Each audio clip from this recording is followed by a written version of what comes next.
প্রশংসা আল্লাহ সুবহানাহু ওয়া তাআলার, বলি আলহামদুলিল্লাহ। দরুদ বিশ্বনবী মুহাম্মদ সাল্লাল্লাহু আলাইহি ওয়াসাল্লামের উপরে বর্ষিত হোক। আল্লাহুম্মা সাল্লি আলাইহিম, আল্লাহুম্মা বারিক আলাইহিম, আল্লাহুম্মা আমিন।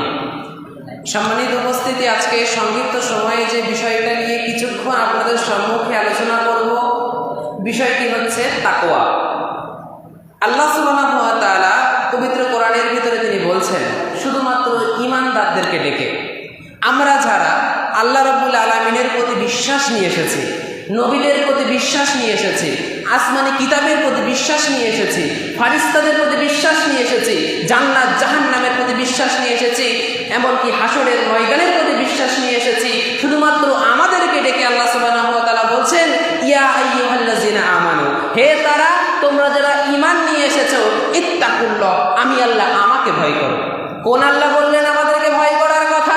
যে আল্লাহ জানেন আমার আপনার সারা জীবনের কথা, যে আল্লাহ জানেন আমার আপনার বাস বাগানের পাপের কথা, যে আল্লাহ জানে আমার আপনার কম্বলের নিচে করা পাপের কথা, যে আল্লাহ জানে আমার আপনার অন্ধকার ঘরে দরজা বন্ধ করে করা পাপের কথা, সেই রব বলছে ইত্তাকুল্লাহ, আমি আল্লাহ আমাকে ভয় করো।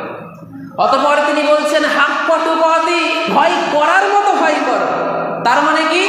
ওই লেভেলের তাকওয়া, ওই লেভেলের ভয় আমাদের রবের প্রতি রাখতে হবে, যে রবের ভয়ে আমরা গুনাহ ছেড়ে দেব।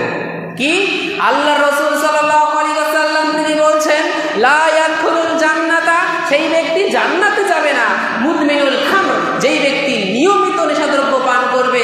এখানে দাঁড়িয়ে হাক্কা তুকাতি, আমার রবের ভয় করার মতো ভয় হলো এই জাহান্নামের ভয়, আপনি এই নেশাদ্রব্য ছেড়ে দেবেন। এটা হচ্ছে হাক্কা তুকাতি। আল্লাহর রাসূল সাল্লাল্লাহু আলাইহি ওয়াসাল্লাম বলেছেন লা ইয়াদখুলুল জান্নাতা দাইয়ুস, দাইয়ুস ব্যক্তি জান্নাতে যাবে না। এখানে আমাদের হাক্কা তুকাতি হলো এই, আমাদের বাড়ির মহিলারা বেপরদায় ঘোরাফেরা করে, আমি আপনি তখন দাইয়ুস হয়ে যাব। আল্লাহর হাক্কা তুকাতি, ভয় করার মতো ভয় হলো এই জাহান্নামের ভয়ে আমি আপনি আমার আপনার পরিবার ব্যক্তিবর্গ মহিলাদেরকে পর্দার ভিতরে নিয়ে আসবো। এই হচ্ছে হাক্কা তুকাতি। ইল্লা আনতুম মুসলিমুন, অতঃপর মহান রব বলছেন পরিপূর্ণ মুসলিম না হয়ে তোমরা মরে যেও না। তার মানে রবের ভয় ওই লেভেলে আমার আপনার ভিতরে দরকার, যেই লেভেলে আমার আপনার ভিতরে রবের ভয় থাকলে আমি আপনি গুনাহ ছেড়ে দেব। আল্লাহর রাসূল সাল্লাল্লাহু আলাইহি ওয়াসাল্লাম দ্বারতহীন কণ্ঠে তিনি বলছেন, দুনিয়ার মানুষ শুনে রেখে দাও, যদি কোনো ব্যক্তি তার রবের ভয়ে কাঁদে, যদি কোনো ব্যক্তি তার রবের ভয়ে চোখ থেকে অশ্রুপাত করে, ক্রন্দন করে, আল্লাহর রাসূল বলছেন ঠিক যেমন গরুর স্তন থেকে দুধ বাহির করা হয়ে গেলে, গাভীর স্তন থেকে দুধ বাহির করার পরে ঠিক যেমন ওই দুধ আবার ওই গাভীর স্তনে ঢোকানো অসম্ভব, ঠিক তেমন যে আল্লাহর বান্দা আল্লাহর ভয়ে কাঁদবে, সেই আল্লাহর বান্দা জাহান্নামে দেওয়া ওই পরিমাণে অসম্ভব। কিন্তু আমরা দুনিয়ার মানুষ, আমরা দুনিয়ার বিভিন্ন বিপদে পড়ে কাঁদতে পারি, বিভিন্ন সময়ে কাঁদতে পারি, বিভিন্ন সমস্যায় কাঁদতে পারি, কিন্তু কোনোদিন রবের ভয়ে রবের সামনে সিজদায় পড়ে গিয়ে কাঁদতে পারিনি। এটা আমাদের ব্যর্থতা। আল্লাহ সুবহানাহু ওয়া তাআলা বলছেন ইয়া আইয়ুহাল্লাযিনা আমানুত্তাকুল্লাহ ওয়া কুলু কাওলান সাদীদা, হে ঈমানদারেরা তোমরা আমি আল্লাহ আমাকে ভয় করো। ওয়াকুলু, যখন কথা বলবে, কওলান তোমরা বলো, সাদীদা সত্য কথা।